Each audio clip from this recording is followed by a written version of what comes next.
Rise and shine, Valley Farm family. Welcome back to another episode of The Farm. If you're new here, you are most welcome.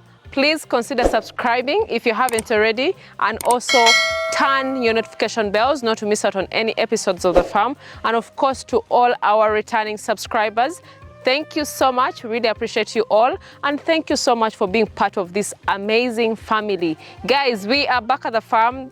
The sun is out. The goats are feeding, as you can see. These are South African exotic goats. As you can see, we have the savannas, we have the boas behind us, feeding very well. And I also have my co-director on standby who is going to say hello to you guys and also say something and of course educate us more, because we are answering all the questions you guys have been asking in the comment section. And thank you for loving our previous videos. Grafton, you're most welcome. Well, hello everybody. Thanks again for having me, Tina. I'm always glad to be here. All in all, it's always nice. It always inspires me because, to be honest, getting to this point was not easy. It's still challenging. But many of you want to know, I actually read a comment the other day, you know, like if you invest in these breeds, will people actually want to buy them? Will people actually want to even spend their money to also get these breeds? I guess if you are interested in being a trendsetter and being the leader of your pack wherever you are, then the simple answer to that is a resounding yes. And many of you want to know, is this actually a profitable venture? Actually, it's just a basic logic when it comes to this. When you compare how quickly these animals can change your entire flock, how the quick change in the genetics can just alter everything that you do. But then lately, many of you have come to understand the value of the pure genetics, what it can do for you both as a farm, as a breeder, as you know, you don't need as much space. You literally can maintain 25 of these South African goats and take care of yourself and your whole family by maintaining 20 to 25 of these pure South African breeds. And why is that? Well, the typical local goat you will sell, you will probably need to sell about 50 to equal the amount you can get from simply selling one of these male goats behind me. I know I have very many examples because we interact with so many people out there. So some gentleman yesterday reached out and he wanted to buy a goat from us. In fact, he wanted to buy more Kalahari Reds from us, because in the previous video we talked more about the Kalahari Reds. Then also the thumbnail, we saw the Kalahari Red goats, and he was like, oh, I think I'm more interested in those Kalahari Reds because they're really rare here. What do you think? How can I, do you think I should really start off with them? Because currently I have my 200 goats in Rukunjiri. I want to take them to the farm. I want to buy from you so that I can be able to improve some goats at the farm. But you know, this has been a family business. We've not really put so much attention. We grew up in a farm, but we only had the local Muvende goats. But I'm thinking of at least putting something to the farm. What would you advise me? Do you think I should really get some back and also some females from you guys? Because I need to really improve. I've seen you guys, you've gone to the 1 acre project. I've seen how he started planting his grasses and all that progress, and to where he is right now. You guys have really inspired me so much. Back to the point, he was telling me, I want to really buy goats from you guys. What would you advise me? Because I know there are savannas, there are Kalahari Reds, there are boas right there. But I think I'm more attracted to the Kalahari Reds because I've seen the way they look. Do you think they will adapt to the environment? I wanted you even to first come and visit my place so that you can see whether they can easily adapt there. My answer was, for the Kalahari Reds, those are real strong animals. That's why they call them Kalahari. They can survive anywhere. Even if it's really so dry, you can definitely take them there, and they're just big survivors. I was like, that is a good choice. If you think maybe you could try a Kalahari Red, make sure that you're getting something that is genuine. If you come to us, of course, we have Kalahari Red, which are flock goats, and also the stud goats. But make sure that if you're taking a stud goat, that is going to really improve, that is going to be really better than a flock goat. So it is your choice, it's according to your pocket as well, because the prices are totally different. And even if you go to different farms, you may go and buy maybe a Kalahari Red flock goat, and they give you a cheaper price. Then of course, when you come here, we give you a stud, which is also almost, the same color, but different genetics. So this is quite different. So I try to advise him on how he's going to go about it. And I told him to start in the right way. Start with a stud, because you want a Kalahari Red and you want to really go with some females from us. We can get you some females as well, so that you can be able to start properly. But that is going to be much faster. But if in case you want to only take a buck, because even he didn't know what a buck was. I was like, a buck is a male goat. I was like, I'm trying to learn all these terms from you guys. So this is the beauty about you watching so many videos here. We always at least say these terms, these words from here. So I told him that if you get a buck from us, at least a stud, that is going to be really good, because a stud is something that is going to be the master. It's going to be like, what is the right word to use? Like the champion to change the flock at the farm. You can start with that according to your pocket. You know that, you know what, I've really invested in my buck, and it's going to make good babies for me, good kids for me at my farm. And of course, from there, you keep on improving to get to where you really want to go. Guys, let me give you like a very simple analogy, and most men will understand this, and of course some ladies will understand it too. It's not how many prospects you have, how many women you're talking to. It's just a matter of finding the right one. Quality. And it's the same thing when it comes to the women. You know, you could be in the dating market, going out on a date every night of the week, but at the end of the day, you just need to find the right partner that will definitely pair up with you in the right way, and you build a life together. When it comes to your ram or your buck, the ram's referring to with the sheep, the buck's referring to the goats, right? When you have, just think of it this way, the ram or the buck you put on your flock is responsible for 50% of what's gonna happen at your farm. You know, you can literally have 30 females, right, and have one buck, and he will handle the business if he's a quality buck. And all of those offsprings are going to have 50% of genetic imprint on there. No matter how many times you breed a female at your farm, you're only gonna get maybe 1 or 2, sometimes triplets from that one female goat. But the one buck can literally, during kidding season, can give you between 30 to 40, sometimes 50 kids, right? So if you have a buck that have any genetic defect, typically that's what we call flocks, right? They're okay, they're not the greatest. You should always aspire to get to the stud level. Why? Because when you want to get into pure genetic breeding, all your animals need to get to that stud level. You can start with a flock if you want to, if that's where your pocket can take you. Yeah. But just know that in the near future, you definitely want to enhance. If I could advise all of you out there that watch and trust what we do, if you want to do breeding, I would not suggest you start with a flock. You understand? Yeah. Because when you start with a flock, you're just delaying your own clock on your business. You know, it may be cheaper by 100 or 200 USD, but at the end of the day, if you start properly with that buck, if you have the choice between buying 50 female goats and then buying a flock buck, or you buy 20 female goats and you buy one stud buck, you will always come out the champion with the stud. That is so true.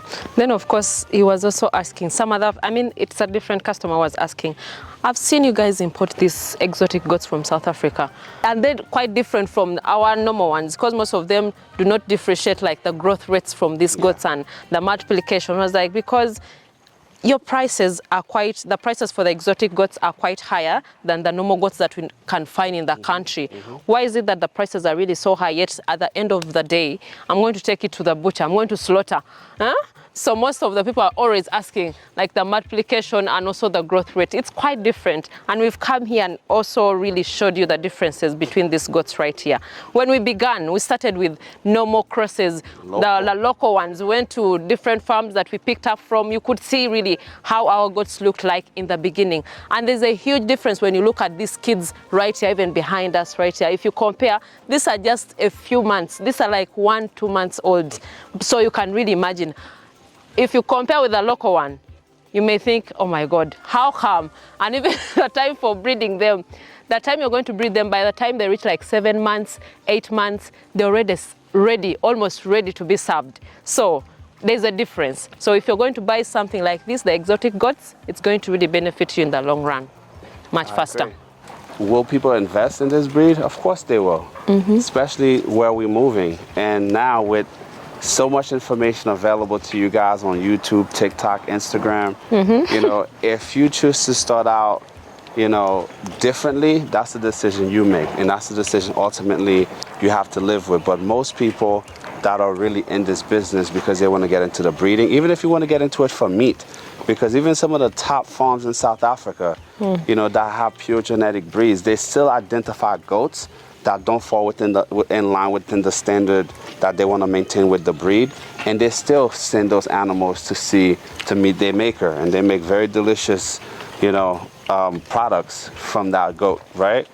But if you are starting and you want to be that person that when people think about expanding their farm, about breeding, better to be the quality purveyor versus the guy that people are going to bring their trucks just to get meat goats from you. Now, if you want to get into the meat aspect of it, we would still recommend you get a stud buck because the growth rate of all the offsprings are going to be much faster. The meat to carcass ratio in terms of like the bone density and the overall muscle you're going to get from that animal is going to be far better and of a much higher quality carcass from an offspring of a stud versus a standard buck. So, you know, if you have the luxury of waiting 2.5 years for your goats to reach maturity, then you can go ahead and start with the locals. But if you want your goats to get to maturity between 7 months, 8 months and ready to go, then you might want to invest in some of these ladies back here. Yeah, that is so true. Then also others also ask me, is it true these ones here,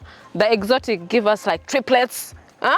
4 kids at once, because I want to purchase them because I've heard you guys talking. I mean, I've had people talk about them giving triplets, at least, or maybe twins and all that. Sometimes you can get even one, but a healthy one. A lot of the time, guys, you see people on social media, they might have goats that gives them 5 kids. Some even can give you up to 7. Right? Really? However, when it comes to these goats, these exotic breeds produce a lot more milk than usual, especially if you feed them properly. The difference is if you have a local muvende, they might give you 4 kids. You're lucky if 2 survive. Yeah, true. But if you get twins from any of these goats behind us or triplets, there's a high probability that she's gonna definitely raise all 3 of those kids to fruition. And in terms of the motherly instincts, it's weird because these goats have the best motherly instincts I've ever seen. Because, I mean, the way they're so gentle with the kids, the way they actually make sure they look after them is very different from the local goats. So different, yeah, that is so true. Because often when you have the local goats, they might just have the kids and just reject them altogether. I have yet to experience that with any of the South African female goats that we have at the farm. So when it comes to it, it's a matter of preference, whether you want Kalahari Red, Savannah, or if you want the standard boa. Most people love the boa, because that's what they're familiar with. Yeah. And that's okay. Still a phenomenal breed.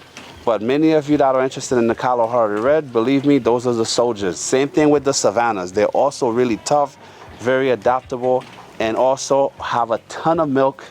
Same thing with the Kalahari Red too. True. You know, they provide more than enough milk to keep twins up, even up to triplets. So it's just a matter of what you want and how you want to progress your farm. Wow, that is really amazing, Grafton. Then the last one that I wanted to add, someone was also asking about the feeding of these exotics here, because we're talking about how you can make profits. You can see what we feed them on. They feed on the forage, as you can see. some stems right here. Of course, we give them some supplements as well. The brand you've seen us, feeding them in the morning, but you can see they're also on free range. Because the one particular customer was like, I think I need to, when I buy from you guys, I need to put it on zero grazing. Yes, you can do it on zero grazing, but even free range is okay as long as your place is fenced up and you're really taking good care of them. They can go on free range. Doesn't matter. I know you've really put a lot of money into this, but also let them also stretch up, get outside there. So as you can see, that's how it is. Semi-intensive is a great way to go. If you have the capacity, if you have the technical expertise to do the zero grazing, if you know how to raise your own fodder, you know how to do your silage, you know how to bale your hay, by all means, if you can go that route, we highly recommend it because it's a lot easier to control parasites and exposure to parasitics if you can go with zero grazing. But if you can't, these guys can literally go out and graze.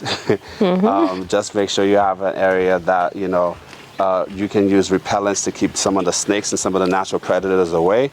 But they can definitely go out and forage if you have the space for it. But they're very adaptable.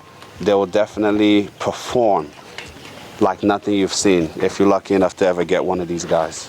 Yes, amazing. Thank you so much. Thank you so much, Grafton, for answering our questions. Guys, if you have your questions, leave them in the comments down below, because this is one of the questions someone asked in the comments that we are trying to answer right here. So feel free, don't be shy. If you have something that you feel like we've not really talked about, leave your comments down below. We shall definitely do a detailed video on that so that you can also learn something from it, because what you're seeing here, what the information that we are sharing from you is from experience, is from what we have really experienced with the goats that we have here. And of course, for those who are still booking with us, please just reach out, call us so that we can get you these goats. Some of them are still coming from South Africa. We have some already here, the ones who want the pure breeds. Some already on ground, some are still in quarantine, but they're coming here anytime soon. And of course, we appreciate everyone who has already sent us their booking money. We appreciate you guys so much. Continue spreading the gospel to all your friends and family so that you can get the best breeds, because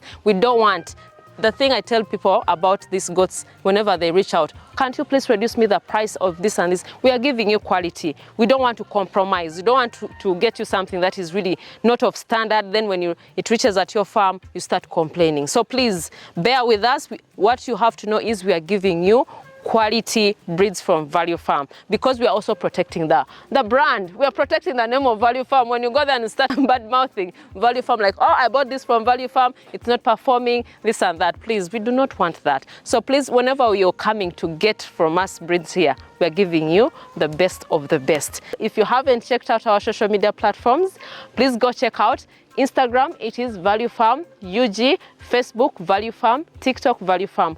Go see behind the scenes, go get some motivation, some inspiration. Go and see some small clips that we share of these amazing goats right here. When they're feeding, when they're outside there, when we are treating them, we share all those on, those other platforms as well. But really appreciate you all. Tell a friend to tell a friend. Till next time, bye.